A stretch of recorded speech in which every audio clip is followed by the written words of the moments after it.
Hi and welcome to the Agency Bud podcast. Tap into each episode at podcast.agencybud.com.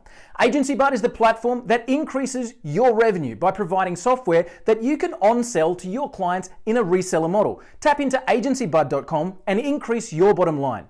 On the Agency Bud podcast, we talk to CEOs, founders, startups, anybody successful and amazing about the challenges they've overcome and the lessons they've learned along the way. Let's go and meet today's special guest. Ladies and gentlemen, welcome to the show. Today is an incredibly special event, as if you're watching this on our Vimeo channel, on our Roku streaming, or live on our site, you're watching this on a brand new video streaming and meeting platform called Trember. Now, we're going to talk to the founder in just a few moments of Trember.com, and it's an incredible platform, the ability to just simply share a link, and then boom, your live video, incredible interaction tools that we're about to experience with the founder. Now, not only is this gentleman, the founder of Trember.com, an incredible video meeting platform, he's also the founder of theamazingnew.com, which is a full-service marketing agency that has clients such as Mercedes-Benz, such as Procter & Gamble, and he has worked in the fashion industry, in the marketing industry for years and decades. In fact, he's a lecturer in that space, and it gives me no greater pleasure than to introduce my good friend and the founder of Trember.com. Please join me in welcoming Mr. Bosko Todorovic. Bosko, welcome to the show. Thank you for having me. It's so exciting. It's great to have you with us. Now, your resume, so we're on this incredible new platform right now, the Trember.com platform, which is amazing. Like, we started our conversation on Zoom. We very quickly went across to Trember, and the connection has been instant. The sound, the video quality is amazing. So you've created this incredible tech company in a incredible time in the world from nothing. Tell us the story about Trember. We're going to get into the marketing side in just a minute, but how did this platform come into being? It's really by chance. I mean, there is a saying that crises are giving opportunities, and in this case, it really happened, and I'm so glad, because you must imagine when this Corona crisis started a couple of months ago, the Trember was actually developed for a completely different purpose. So we made Trember as an app for connecting people in real life. Yeah. The original idea for Trember came from our founder, because I'm just a co-founder, and his son was, at that time, he was 16, and he came from the US, and he said, you know what? In the US, nobody is or barely using WhatsApp. They all have different tools for that. And if I want to meet friends, I don't know where they are, what they're doing. And let's do something that brings people together. Fantastic. Easier. You know, especially when you have like 4, 5, 6 people organizing something, where are we going to meet, what we're going to do, who's coming, and so on. So this is a long discussion back and forth. So we developed Trember as an app for this interaction in real life. And then the Corona came. And of course, meeting in real life didn't make sense anymore. Sure. So we fell actually into a hole. Yeah, we've been super disappointed. We've been just starting to grow with our app, and everything went so well. And we've been talking with investors and so on and so on. And then came this crisis, and we said, oh gosh, what are we going to do now? And by chance, we came up with this tool, because our whole team is more or less spread across Europe and Russia. And so we developed this platform for ourselves first, and then we said, you know what, this is so amazing, we should bring this to the people. Absolutely. And we decided to switch the whole business model in a couple weeks, and turned it from a real life organizer into a virtual organizer. Wow.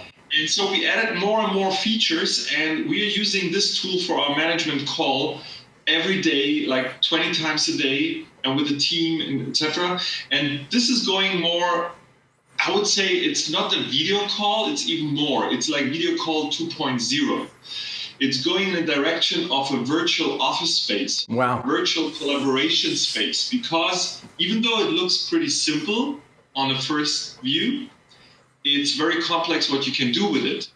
I would love to get into a little bit because I was watching on the side, like, so the first thing I saw was that if you're watching this on the video, you can see a few different, a couple of our circles here. We can add things on the canvas behind.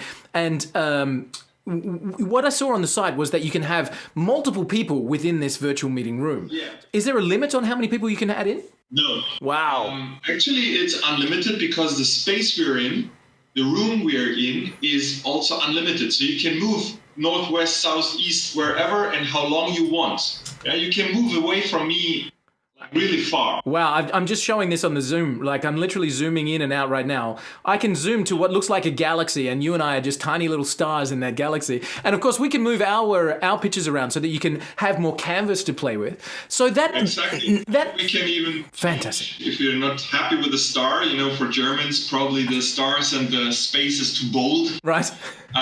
So you can change simply the background canvas into another color. Wow, cool. And how does this work as a collaboration tool? Like, how do we add a document, a text document, work on it? In terms of, I know with your marketing side of things, you're going to have creative that you can add to a canvas here and then annotate there, and there looks like some incredible things that you can do here.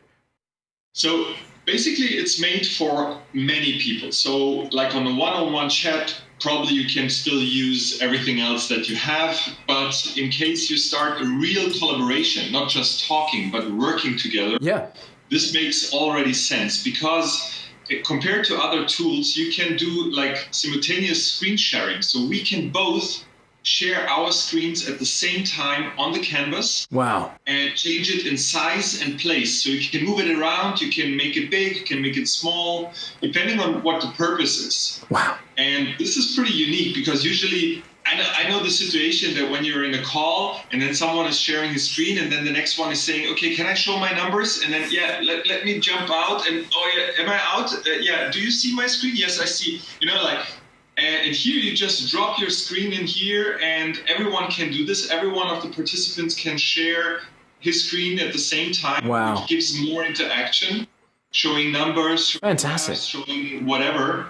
It's amazing. I mean, a lot of flexibility. This is incredible. I have come from a tech background, and we built our own webinar platform quite a few years ago, which we sold 2 years ago. And I know the complexity that goes with creating the video streams and the multiple audios coming together, especially with the screen share, etc., coming through. Really, that's an amazing achievement. So for everybody that's listening, if you're not watching this, if you're listening on the podcast, talking about zooming in and out and that kind of stuff, you're probably not going to be able to get that full experience, but you can find out more on our website. We'll make sure that this is available on blog.agencybud.com. Come and find out about Trember. Now, at the moment, Bosko, it's free. Trember.com is a free platform. Yeah. Yes. I can't imagine it staying that way. I can't imagine it staying free, is it? Well, for now. To be honest, I don't know either. At the moment, we are targeting B2C and B2B people. Yeah. Because the purpose can be so different of using this platform. So we don't want to limit people in how they're going to use it.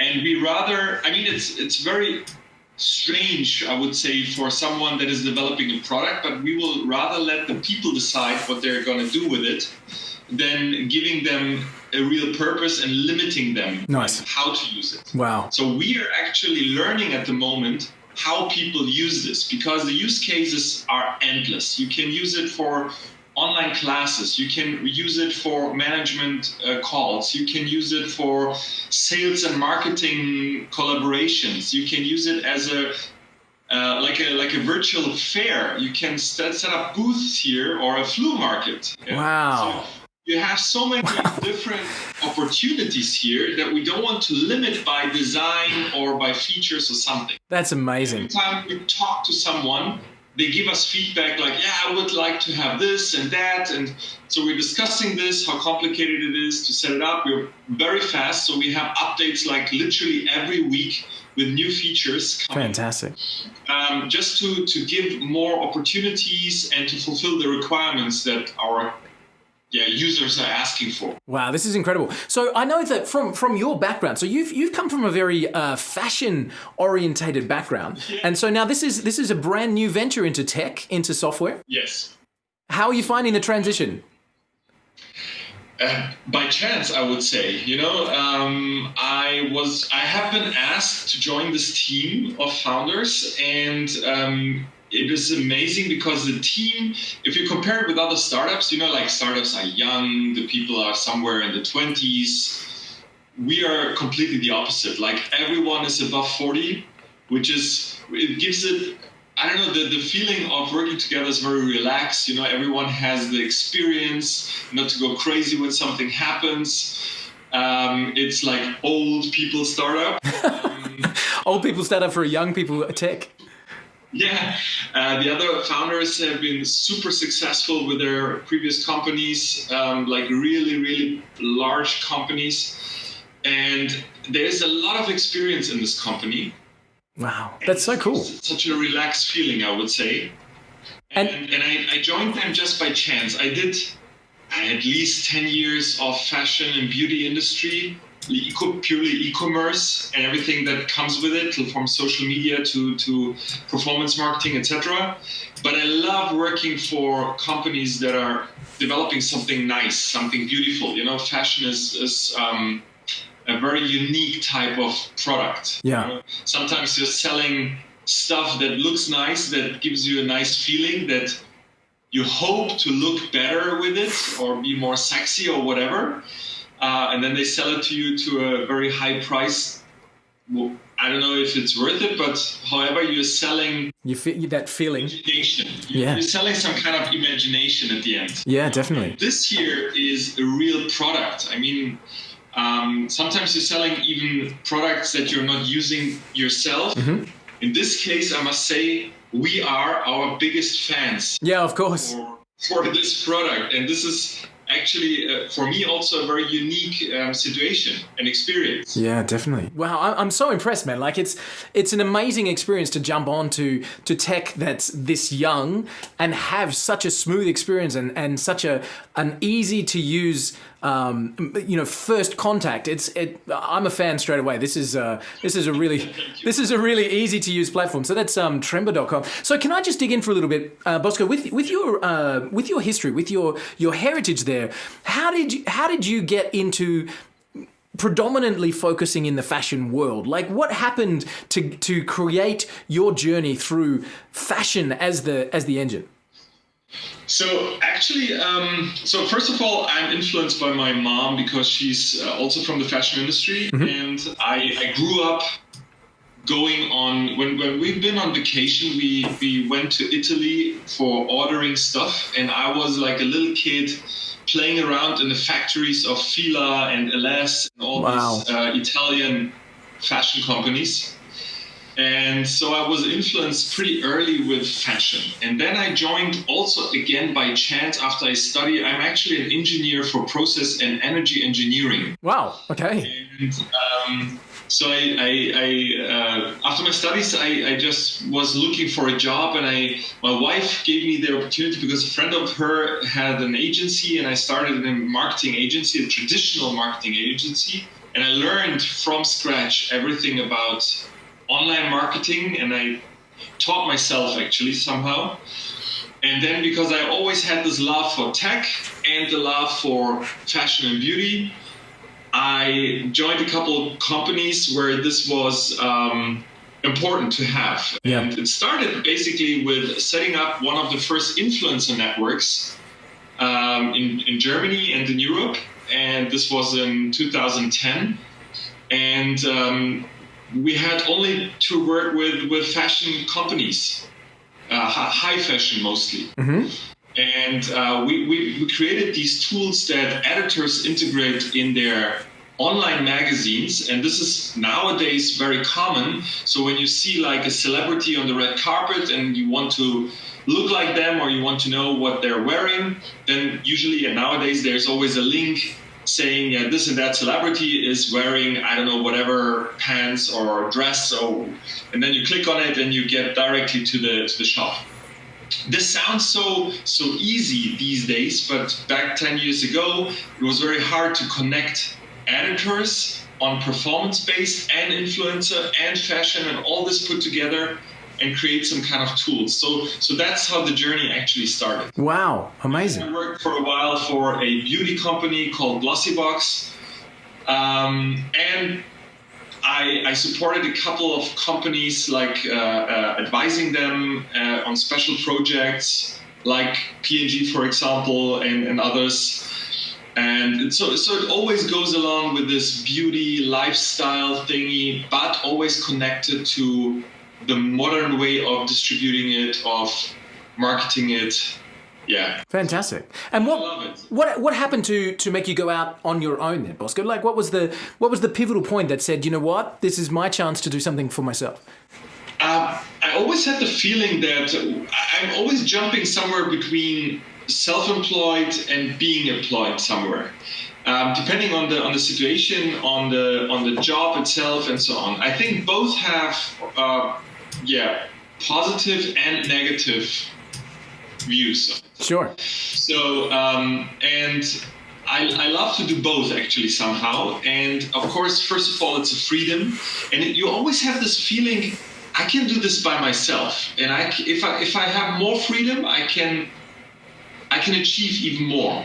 In this case, being more creative and learning new things and so on. So it's very important for me. And I think, by the way, this is very important. If you're doing online marketing these days, it's essential that you learn every day new things, that you develop yourself. And I had the feeling I can do it the best way when I'm self-employed, doing different projects, working with different people, and so on and so on. So I'm collecting knowledge all the time, and then I start bringing this knowledge back to my clients. Fantastic. I think you mentioned that it's essential to learn new things. I think if you're marketing online these days, there's no other way. Like, you literally have to be learning something new every day because the landscape is changing so quickly and things are evolving so rapidly. So when you went out on your own, that decision, you wanted to do something, you could be more creative, you could find a better way on your own.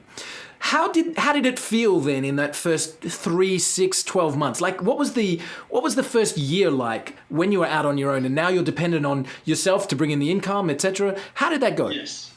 Well, I would say there's always a little bit of fear with it. But you need to be self-confident that you will make it. Sure. You have to create a plan. If you don't have a plan and just run out and try something, it could hardly be successful. So you have to create a plan. And I was lucky. The first company I left to become self-employed, I was one of the first employees of this company. So when they've been sold, I got a little budget that I can use for my starting point, and that was very convenient, I must say. So I was not in a rush to do something, but I was thinking about what I'm going to do, and I started simply with performance and especially affiliate marketing. So I set up a couple of websites that with topics that I loved. So for instance, I started collecting sneakers for a while. I saw your Instagram account. It looks you've got a heck of an Instagram collection there. And so I started writing a blog about sneakers and making some money with that. And so I always picked something that I love as a topic and then try to make a business model out of it. Nice. And what I also love is presenting stuff. So I traveled 2 years just doing fairs and presentations, and I started at that time working as a lecturer as well. So I try to combine always to do what I really love, because then you're more passionate, and then you can even work 24 hours if it's necessary, because I used to say I turned my hobby into my job and my job into my hobby. Love it. The first thing I do when I come back home from my job is opening my computer and doing stuff. Yeah. Because it doesn't feel like work. And whoever said that well, it was if you love what you do, you'll never work a day in your life. How is that now translating to working with other clients? When you start working with someone, how do you then inspire that passion, that creativeness, that campaign direction for your clients? Like, how does your love of fashion and your love of doing something that you really enjoy then translate into a campaign for a client? So I would say it starts, first of all, with the client itself. So I would never take a job for a client that I that I'm not convinced of. And this is a general situation for me. I would never work for anybody where I don't love the product and the team. So those two things go always together for me. So it starts with the client's product, and then to see if there is a chance to make it like really successful. And it's also the mindset of the client. So if they let you do whatever you want, they have to be, they need to have a certain kind of trust in you. Yeah. And if they don't trust you in the beginning that you are capable of doing it, that they let you just experiment or whatever, it probably will go in the wrong direction. So it starts already with this, and I'm trying to bring the clients always to a very successful stage. And I'm a one-man show, more or less. I have a completely different approach of working with clients. So they usually have like big agencies working for them, but they used to say, these big agencies are also somehow limited in their thinking. Mm-hmm. And they are afraid of thinking too much out of the box. The same as like most of my German clients, for instance. They are very old-fashioned. They love to think out of the box, but they're very afraid to go also that way. Yep. It's always a bit the difference between thinking about it and really doing it. And acting on it, yeah. Yeah. So I have I'm choosing always the opportunity that I am the one-man show that is flying under the radar a little bit, but has a chance to do stuff that probably the other agency is not able to do or is not allowed to do. Yeah, sure. Makes sense. Yeah. So that's my advantage as this little player, even though I'm working with bigger companies. And then they hire me either for working on projects, mostly like developing strategies, and then someone else is doing it because I don't have the capacity to do it. Mm-hmm. Or I'm just having inspirational speeches for them, for their management. So I'm sitting together with them and just showing them opportunities. It's just enough sometimes to show them the world of, if it's social media or online marketing in general or whatever. You cannot believe how far away they are sometimes. Is that right? Topics. Yeah. I mean, they know it's important to be online, and especially digitalization is a big topic in Germany, but they are usually more or less talking about it. They don't even know what complexity is coming. Mm-hmm. What I hate, digitalization is just one word. It's not saying anything. Yep. It's just a buzzword. What does that mean? And where are we going to digitalize our business? Is it communication? Is it, processes? Is it people? Is it infrastructure? What are we talking about? Yeah. And you cannot do everything at the same time. And that's where the discussion already started. Nice.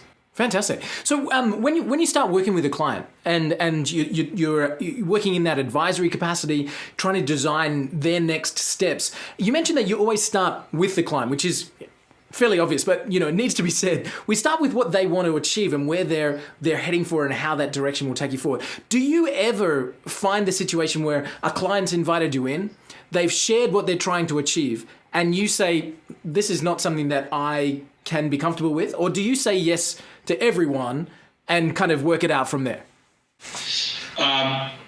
No, I'm not saying yes for everyone, because at the end, I also have, or they have an expectation at the end. Yeah. And if I cannot fulfill it and I already know it's not possible, then, at the end, I have also some kind of advisory position. So I have to advise them not to do it that way, rather the other way, and then it probably will go in the same direction as they want it, but the path is a different one. Yeah. And that's exactly the way I love discussing with them first. Asking a lot of questions before we start doing something, because they have an idea. They have the goal, but they don't know how to get there. Absolutely. And we have to talk about that. And sometimes it's just the other way around. Sometimes they're creating the path even before they know the goal. There are companies, they have, for instance, like a couple or a handful of online marketing managers, but they don't have an online shop or something. Right. Where I'm wondering, what are these people doing 6 days a week for 8 hours a day. They probably don't know either. Yeah, exactly. And so they are creating like a path, and it's good that they have them, but what's the goal? I mean, then set up a shop. It takes you a day. Yeah. You know, and then test it or whatever, but do something. Yeah, absolutely. Or I have also the other situation where you propose a lot of things and then they say, yeah, great ideas.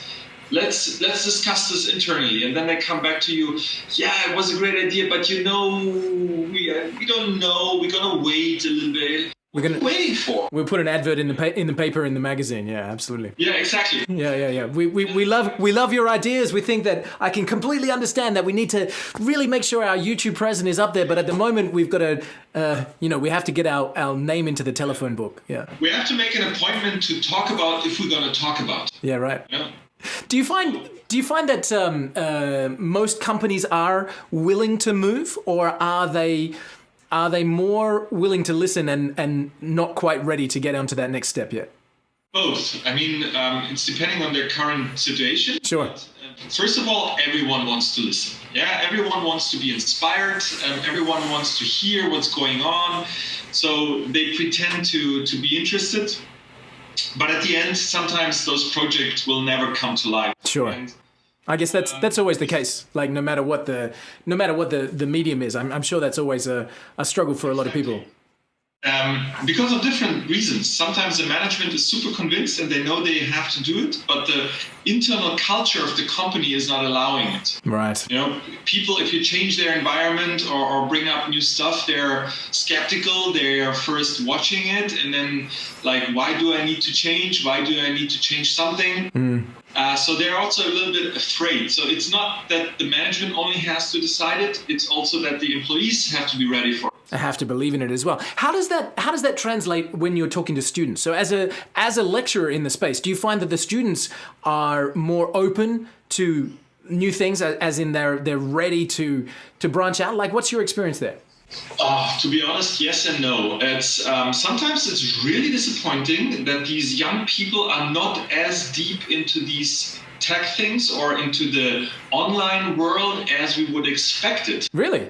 I have the feeling that when we speak of digital natives, for instance, I mean, they're all digital natives. They're born with it. They don't even know how the world is without a cell phone or something else, or the internet, or always Wi-Fi.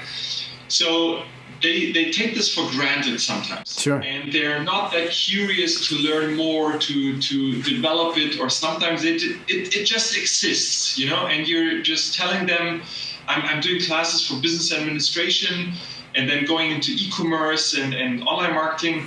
And they're like, yeah, okay, it exists. It's like the same when I would tell them about print marketing or something. Or oxygen. It's like, it's just basically there. And I had the feeling that 10 years ago when I started doing lecturing, they've been more curious, you know, it was something new. Isn't that interesting?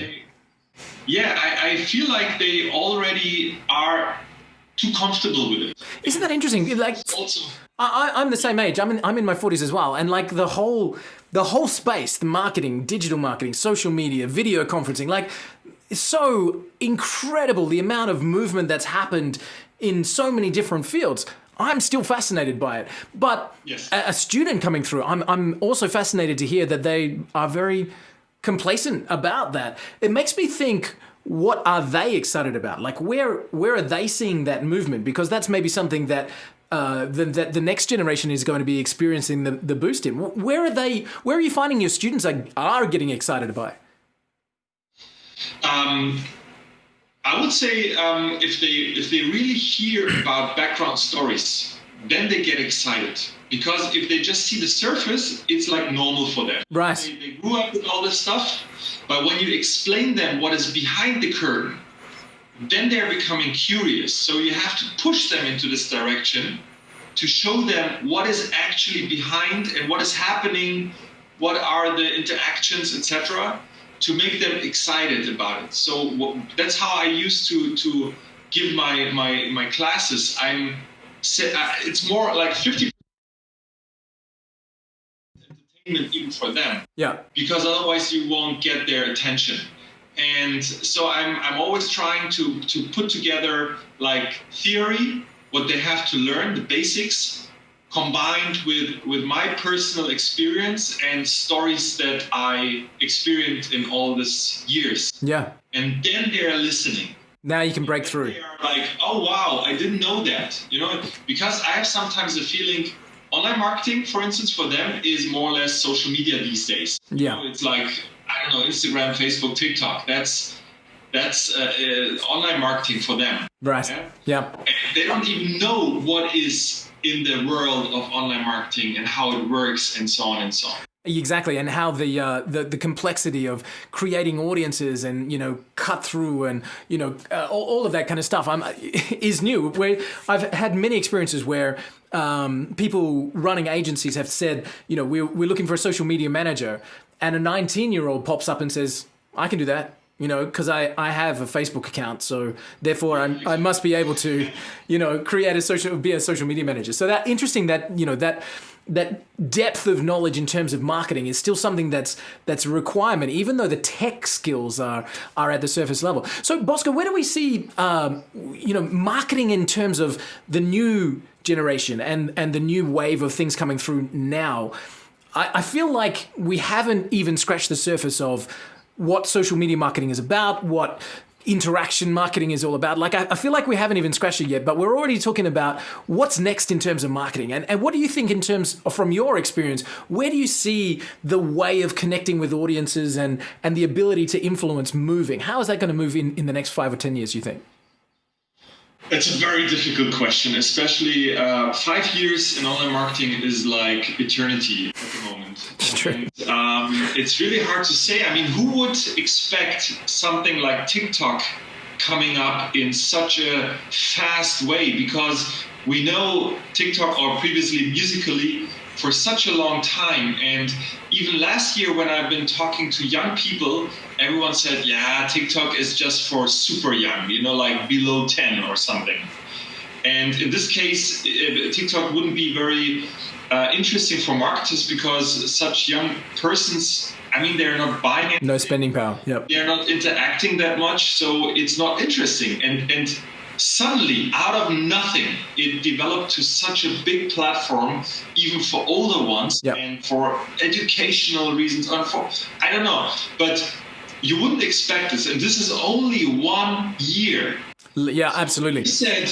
You said we're just scratching the surface. My feeling is that this won't change. We, all the time, and even in the future, we will have the feeling we're just scratching the surface, because the space will move on so fast that it will be not possible to dig into everything into detail. Yeah. You have to become like a specialist in one little tiny thing.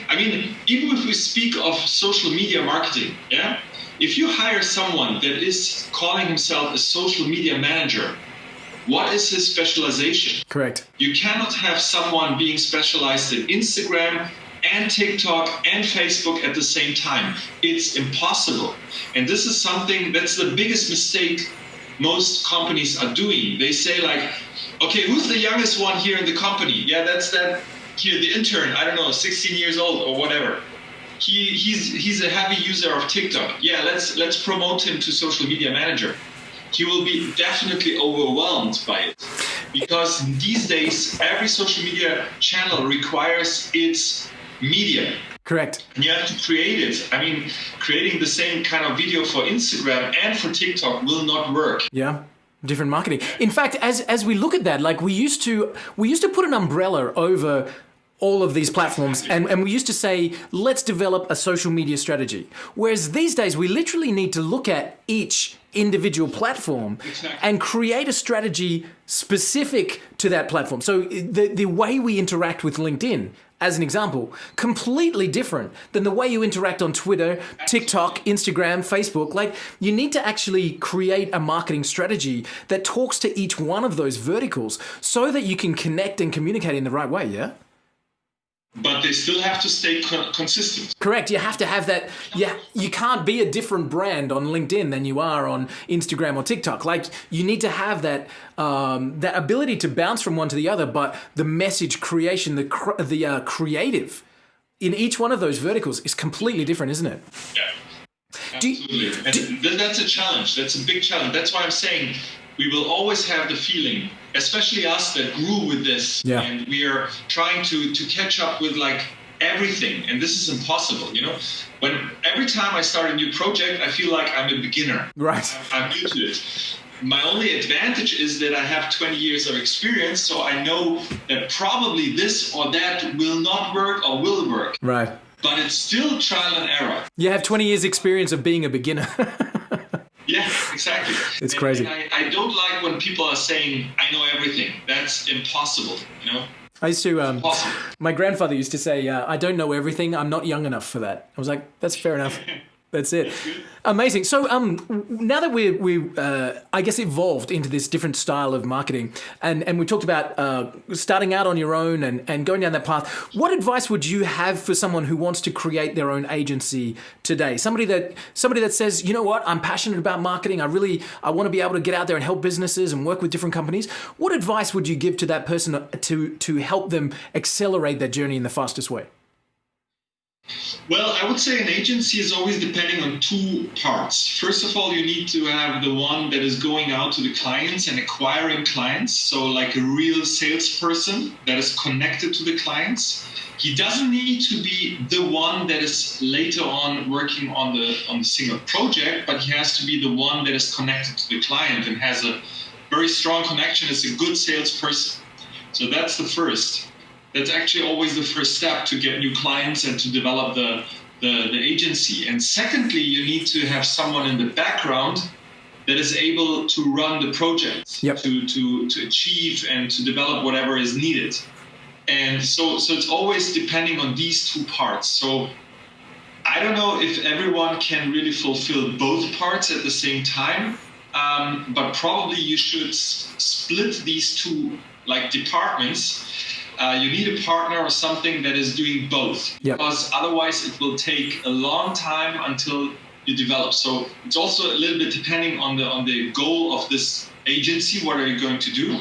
So in my case, I'm more or less doing both, but I'm also pretty strong in doing the sales part. So for the Amazing You, the idea was actually not to build a real agency that has employees. My idea was rather bringing people together for the project that are really important and can bring value to this. Because a lot of agencies, they have their stuff and they need to use this stuff for their project. I mean, they're on the pay list and they need to be somehow involved in the project, even if they don't know about it, even if they can't or they're not capable of fulfilling the task. But I'm rather looking for people to bring together depending on the job. And they're all self-employed, more or less. So the Amazing You is more kind of agency network, let's say. A collaboration, Single persons. Sometimes only one person is enough to fulfill the project. Sometimes you need 10. So it's always depending. It's always changing from task to task.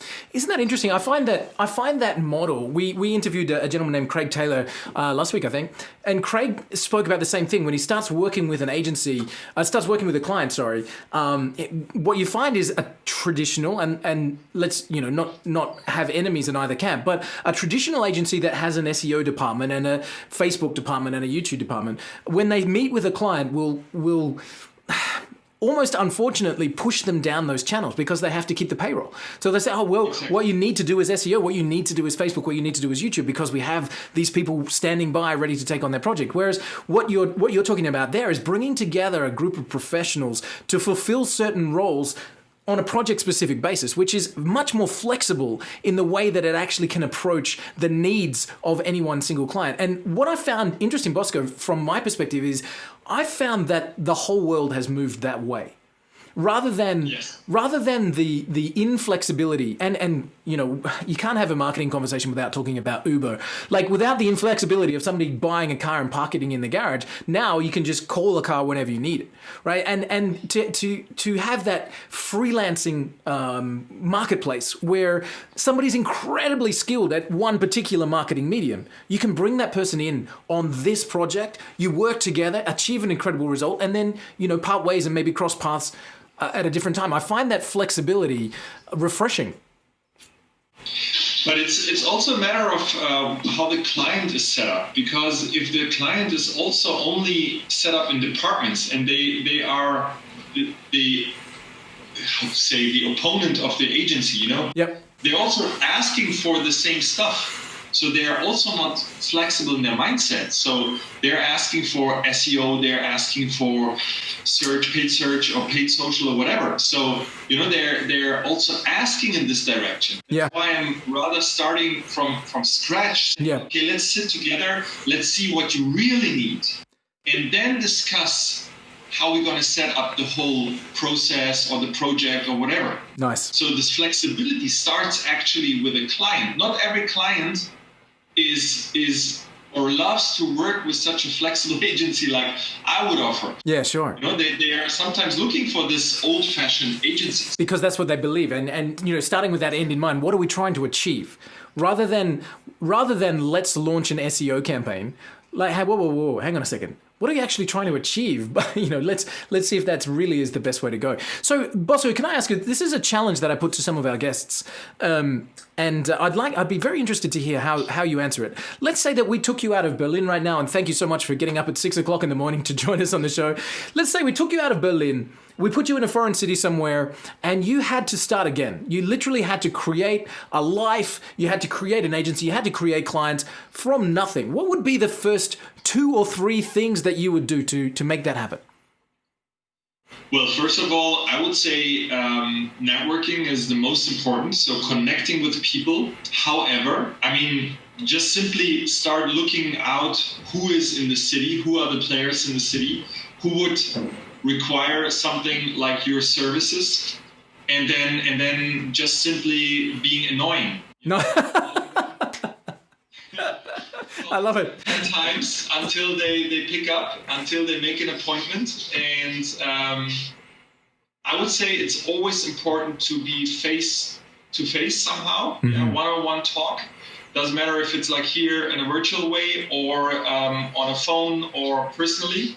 But you have to talk to the people. Yeah. It's always hard.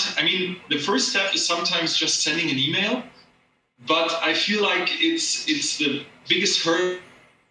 Emails all the day. So try to get them on the phone, try to make a real appointment and to talk to them and get their attention. Use email as the tool to get the appointment rather than trying to get the sale. Exactly. Yeah. Exactly. Just for making an appointment, and I usually try to create some kind of curiosity. So I'm trying to create a situation where they say, okay, tell me more. Yeah, you're different. That's because you're a marketer at heart, Bosko. Like that comes with the you have to do that. Like that's who you've grown up to be. Exactly. Right. And if you're passionate enough and you bring this passion through the whole communication, then they will listen to you. Nice. So I would literally start with networking and see, are there any networking events? Is there someone that you can meet? If not, then I don't know, go play golf or whatever. Yeah. Try to go there where the people are and try to connect with them on a fair, on a I don't know, evening, whatever. So I would say everything is about connecting with people. Amazing. And you know what? We are about 112 episodes into our podcast. And when I ask that question, 99% of the time, the very first thing that comes out of somebody's mouth is network. You got to get where the people are. You got to be where the clients are. You got to meet them. You got to shake hands. You got to actually be out there and getting your brand out. Like nothing else is as important as that first step. And then, of course, as you said, be annoying. Contact them so that you can get that face-to-face meeting. And then, of course, the last step, do a great job so that they refer you to the next one. Exactly. And that's even more important because you can promise a lot. But if you cannot keep your promises, you're done. That's it. You're done. You're done, absolutely. Bosko, I've really loved the opportunity to come and chat with you. I'm fascinated, amazed, I'm in awe, and absolutely a fan of Trember.com. I love what you've put together with the amazing new as well. And anybody that's really wants to check out some incredibly cool sneakers, they should go and have a look at your Instagram account as well. Bosko, thank you so much for the opportunity to bounce back and forth. I'm excited for seeing the amazing new going forward. I love the business model that you've put together and seeing where Trember takes you as well. And again, thank you from the bottom of my heart. I really appreciate the opportunity to come and chat with you. Thank you very much. Great to see you.